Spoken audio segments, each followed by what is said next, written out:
कि जो माता पिता हमें जन्म दे करके पाल पोस करके बड़ा करते हैं, पढ़ाते हैं, लिखाते हैं और हमें कुछ करने योग्य बना देते हैं, लेकिन जब वे वृद्ध होते हैं और जब उनकी सेवा का समय आता है तो आज हम देख रहे हैं कि बाल बच्चे उन्हें त्यागते चले जा रहे हैं और वे वृद्धाश्रम की ओर बढ़ रहे हैं। ठीक वही स्थिति आज गायों की ओर हो रही है कि जब तक तो गौमाता दूध देती है तब तक किसान या कोई भी गृहस्थ उन गायों को घर में रखता है और उनसे दूध प्राप्त करता है, लेकिन जब वे गायें दूध देना बंद कर देती हैं, बच्चे देना बंद कर देती हैं तो उन्हें घर से निकाल दिया जाता है। आप देखेंगे जहाँ भी कूड़े कचरे का ढेर लगा होता है वहाँ पर गाय प्लास्टिक खाती है, गंदगी खाती है और वह बीमार होती है, रोगी होती है, भूख से ग्रस्त हो जाती है, शरीर उसका बिल्कुल हड्डी हड्डी हो जाता है।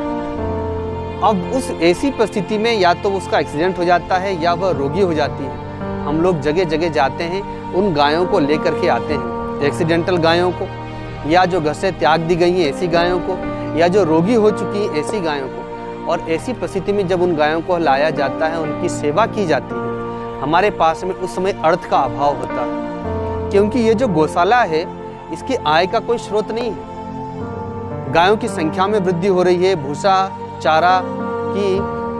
खरीदी में भी वृद्धि हो रही है, अर्थात ये भी महंगे हो रहे हैं, दवाइयों की महंगाई आप देख सकते हैं। और गाय यहाँ पर कोई भी आय का स्रोत नहीं है। जो गाय अगर दूध देती भी है तो हम दूध दही घी आदि बेचते नहीं हैं, बल्कि संतों के पास में, भक्तों के पास में, गो सेवकों के पास में वो दूध दही घी पहुँचता है। अब ऐसी परिस्थिति में आप विचार कर सकते हैं कि उन गायों की सेवा कितना कठिन हो रहा है। तो ये गोरक्षाशाला आप लोगों का आह्वान कर रही है कि आए, आप सभी लोग आगे बढ़ें और इस गोरक्षा अभियान में सम्मिलित होवे, हरा चारा गायों को खिलावें, भूसा गायों को खिलावें, जिससे कि आप लोगों को भी पुण्य का फल प्राप्त हो और गौ माता हर प्रकार से संरक्षित